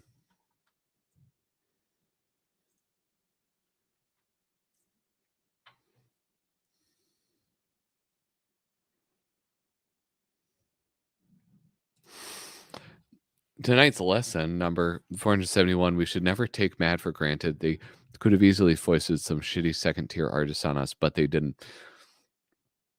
I mean, EC had the reputation of having the best artists. They paid the best. They had the best artists. And I think those artists knew it.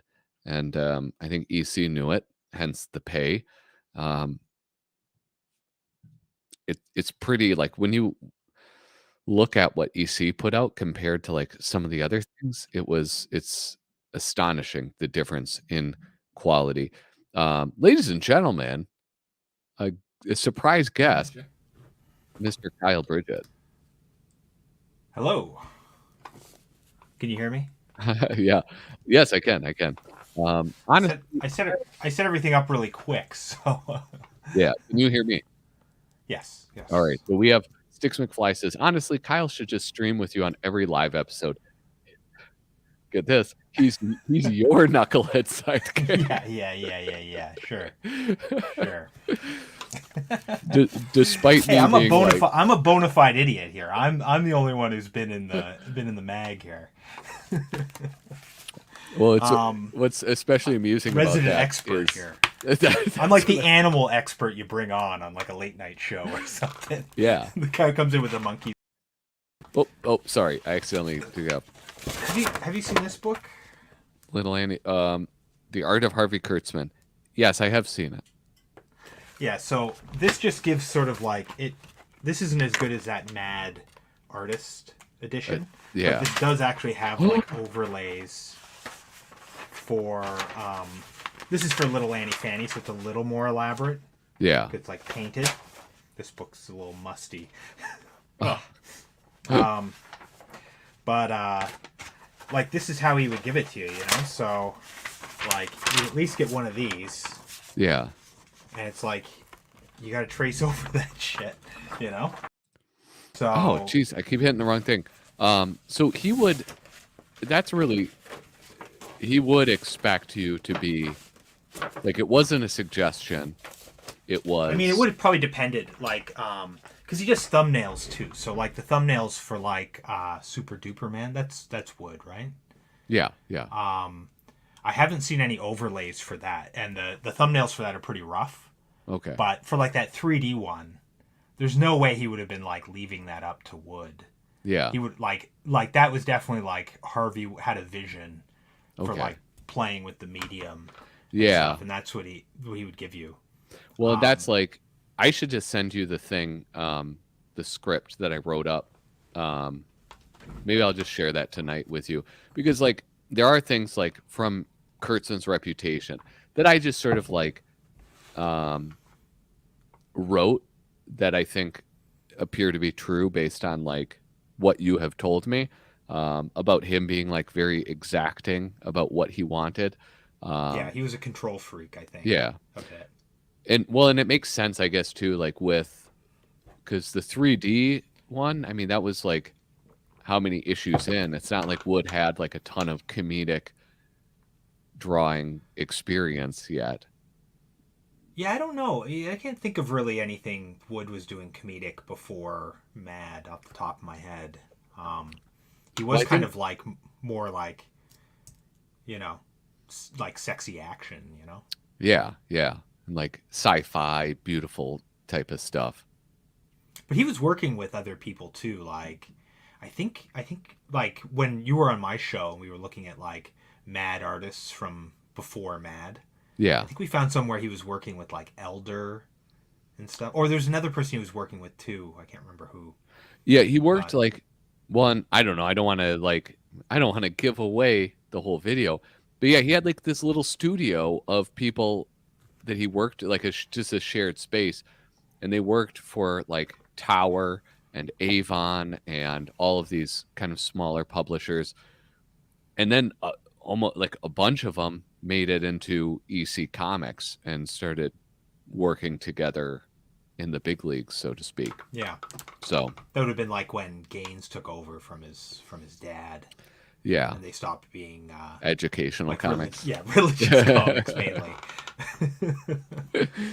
But It's oh, funny too because like Gaines was like famously an atheist too, so yeah, his dad must have been just like rolling over in his grave either like out of disgust for the content that like Gaines was producing, or out of shame for like how much more successful his son was. well, I wonder, like, I mean, I don't really know anything about his dad, but was his dad a religious guy, or was he like, hey, there's a I believe market? so. I believe so because Okay, I think he actually like dropped like stuff that like wasn't educational and religious. I get the impression that he was like really into that, and okay, that like Gaines was like not actually interested in like going into the business, yeah, and then he took over for his dad, and then he was just like, well, I'm gonna do this my way, and yeah. Let's he do was some really good fucked at up it, things. like he had some really good ideas. So Yeah, absolutely. Like, clearly, I mean, it's hard to think of like comics of that era, like a more beloved period in comics, or like a not a more beloved, but like a more beloved company than EC. Like those well, he fans. fostered that. He Yeah, fostered that, right? Like most of the artists that you would see, like you wouldn't see their names. So he yeah, was right away like, I want the audience to connect with these artists specifically, and then he created the Fan Addict Club, yeah, and he printed letters and all this stuff, and he like built that sort of community that people yeah. like really latched onto. Well, and And even then if it was such quality too, right? Like it wouldn't have yeah, worked if it was trash. yeah. Well, now it's like I'm gonna try to argue against myself, and but like you could say like people would say, well, Batman and Superman, and like all the what became Marvel, you know, Captain America was being published around that time, and that's beloved. But I think that's just beloved because of the longevity, right? Like if Well, that stuff was like not popular at the time, yeah, right? Like superheroes like really peaked sort of during the war, and then everything else in comics was doing great except for superheroes. Like it was yeah, only like the what do you call it, the Trinity or whatever they call it, that were doing like that oh, still did Wonder well Woman, because of Superman, secondary yeah, media. yeah, But like you didn't want to work on a superhero comic, at that point, yeah. for sure. Well, and that's like I mentioned just a little bit ago, and then I think on the live stream with you and Noah, it's like the quality in art. If you look at what EC was putting out, and then what Marvel or DC was putting out at that time, they weren't Marvel, and I think DC was DC at that time. It's like it's a huge difference. Like it's so clear that EC was hiring the best people to work for them. Yeah. Yeah, he was like the Vince McMahon of like comics, and the way that Vince McMahon was in the '80s, like snapping Yeah. up all the best, and then sort of Well, and like he's like building his kind of a his company showman on their too, back. right? Like Yeah. imagine a publisher. Like the way he went in front of Congress was very showy, right? Like Yeah. it was But amazing. it backfired, right? Like it didn't. Like people look back at it now and are like, yeah, he fucking told them, but really, Yeah. really, like at the time, people were like, look at this fat, evil slob poisoning our children. You know, you got to get him out of there. Yeah. Well, there was like, yeah, yeah. I guess you're I right. mean, I don't There know was if he like was fat yet, but he was maybe for the times he was fat, but like yeah, for there you our go. standard, he's like svelte. It's like, damn, looking tight, bro. What does this say? 3D comic books? That sounds cool. Dude, it is cool. Whenever I find you can find them in like dollar bins. There's look at there's a reason I have these handy. Whenever I get a 3D comic, I'm ready to read it. They're sick. Except I think they were like, it was such a shtick though. It's like a company would put out one, and then like people actually didn't like to read them. Yeah. You know, like it's like 3D movies now, where it's like it's a shtick, but like, you know, most people don't want to go to the 3D movie unless it's Avatar or something. You know, Yeah. I Well, think anyway. yeah, I think that's probably true. That's why it's like it died a slow death, and then now it'll probably be back because of Avatar too. Um, they do kind of suck to read. You wouldn't want to read like an ongoing 3D series because it's not black and white. It's only line art, and then it's like offset. So it's like Yeah. you're reading something that's not black and white and also not like textured. Um, so it's not that exciting of an experience outside of the three dimensions. Well, it's So not always done well either, right? Like because I can't remember how it works. Someone taught me when I was younger, but like if you offset it on one side, things recede into the background. If you offset on the other, then things come forward. So yeah, it's not like just taking the picture and like offsetting the whole thing. You have to kind of like play with like different parts of the image and stuff. yeah, and like when you kind of figure out that trick, I have this cool. Well, I don't know where the comic went. I let my daughter read it, but it's like on a big splash page, you can really tell because you'll see some like there's this one where it's like stones flying at you. You can see some are offset significantly, some are offset just a little bit, and you can kind of figure out what it is that creates that depth. I had a cool dinosaur book that was 3D. That was about the only 3D book I've ever really liked. Yeah, But it was all done like it looked like old like stop motion movies or something. The way they did it was more photos overlapped and it had okay. like texture and stuff. Yeah. But I probably just read it when I got it and then lost the 3D glasses and then threw it out. Like, this book is unreadable now. Fuck this book. Although, but that Mad 3D bit, like that's a really like cool one because it plays with the form.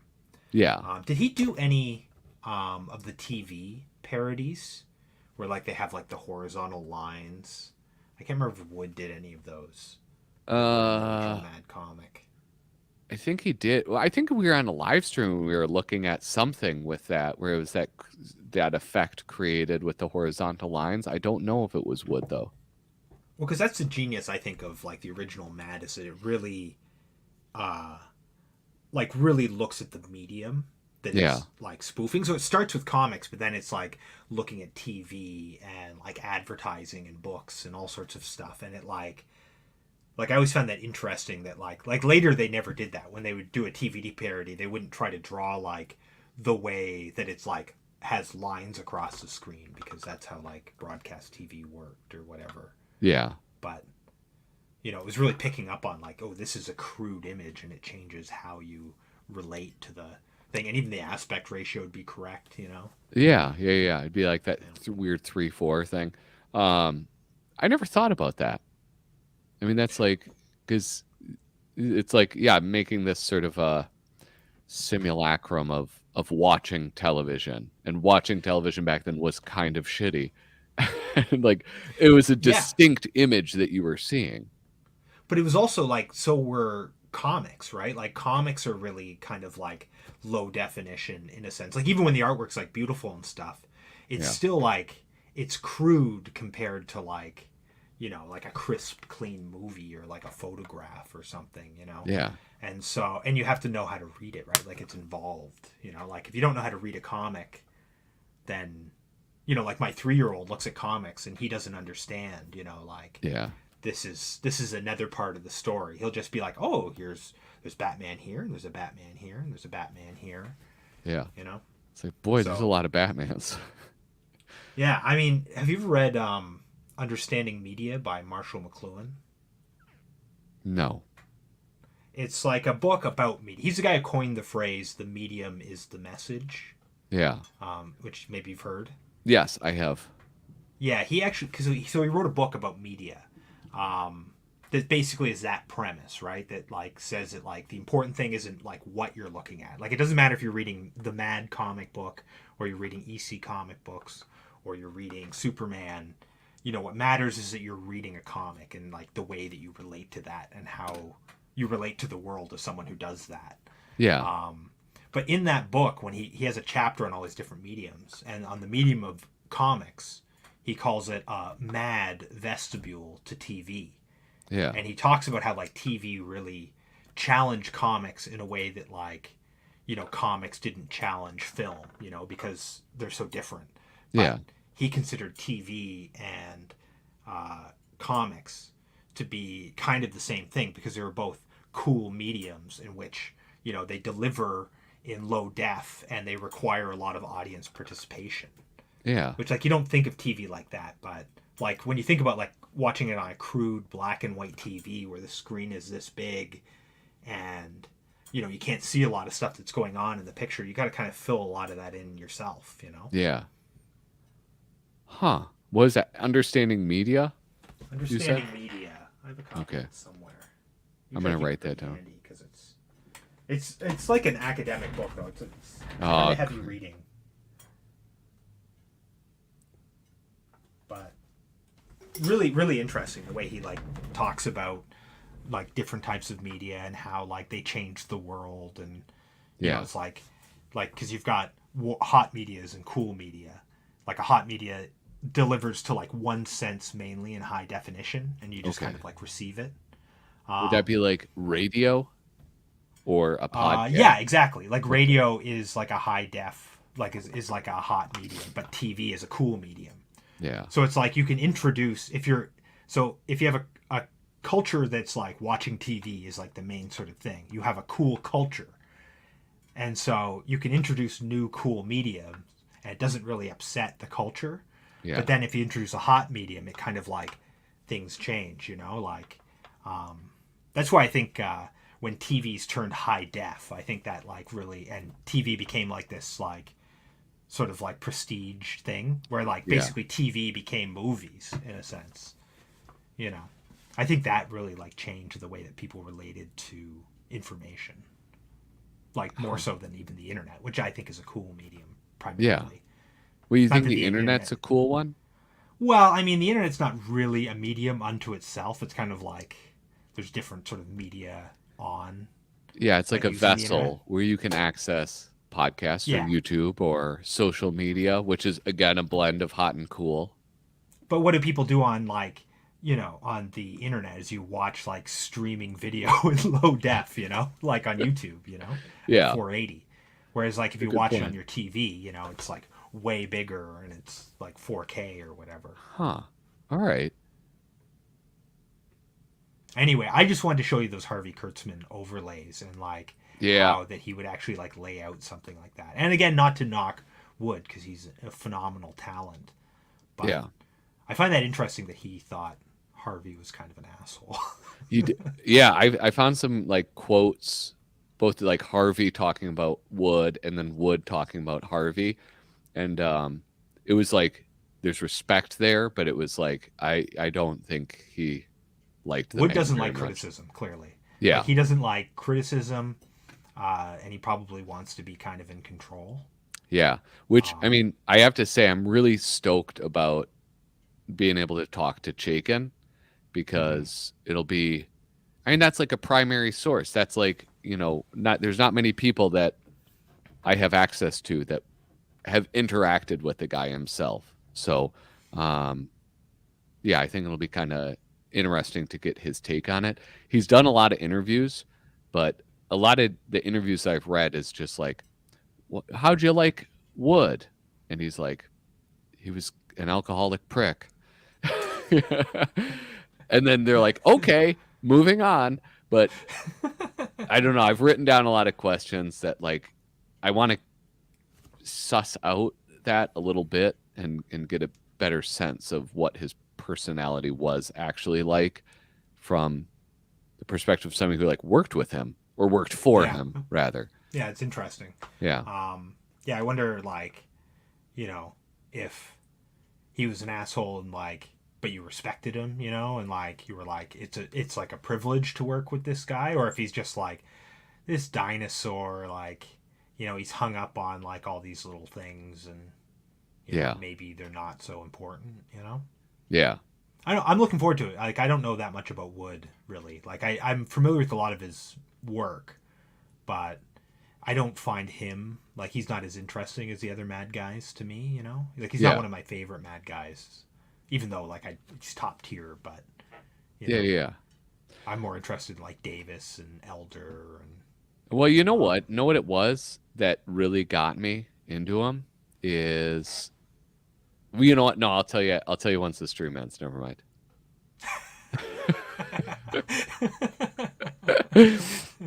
I just realized I don't want to say it on the live stream, so I'll just tell you. You don't want to give it away. Yeah. So it's like it is the end of the live stream. Yeah, so I'll go, but should we do the next issue? Yeah, 2 weeks from now. Weeks? Yeah. Yeah. Okay. Yeah, for sure. You heard it here first, folks.